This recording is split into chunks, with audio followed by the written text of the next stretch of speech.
My name is Enrico Bonilauri, and I'm an Italian architect. And I got my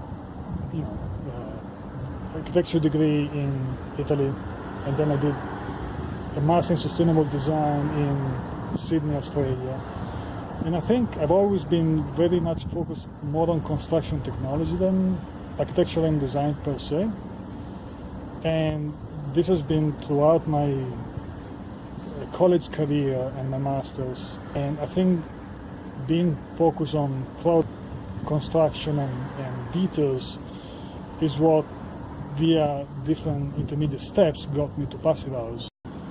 And I've got, at one point in my professional career, I discovered advanced component analysis, and that's when my architectural career was gone. So I'm still registered, I still do my continuing education, but I still call myself an architect, but I deal with construction technology and especially components and products, and we try to train builders about how to build better. And that leads me to the topic of my presentation at the NAPHN conference, which is understanding in a Passive House project, the design team is going to face several decisions that are going to have a substantial impact not only on the cost of the project, but also on how other resources are spent, including time, by the design team and by the builders. And so we want to make sure that everybody's on the same page as far as what is required and what is not in order to achieve Passive House. Passive House is a very performance-based standard that is aimed to achieving very healthy and comfortable buildings that are at the same time are very energy efficient. So it's people first, energy second, always. And you do that by matching the performance of the thermal envelope to the use of the building and to the climate specificity at the location.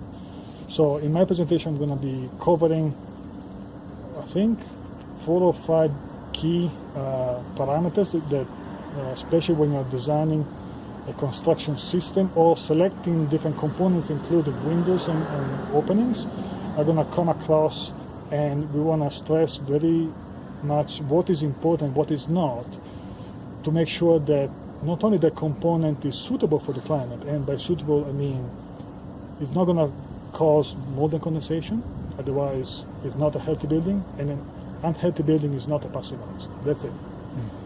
And in the second place, that you don't overspecify things, so that you can optimize from cost and resources something that is already suitable. Some of them are more known in the Passive House cloud in North America, although they're not included in North American code yet.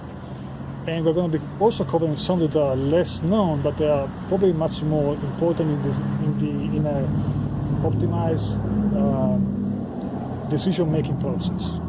Just to give you an idea, if you look at Passive House windows, you may see that in colder climate zones, the Passive House windows typically has triple pane glass with warm edge glass spacer, like polymeric spacers in the glass unit.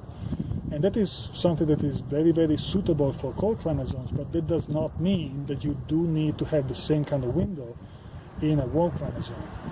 And the reason there's a warm edge glass spacer in a cold climate zone is to avoid condensation. So if your external temperature is not that low, like in a warm climate zone, you may get away with just a stainless steel spacer and save a lot of money in doing that.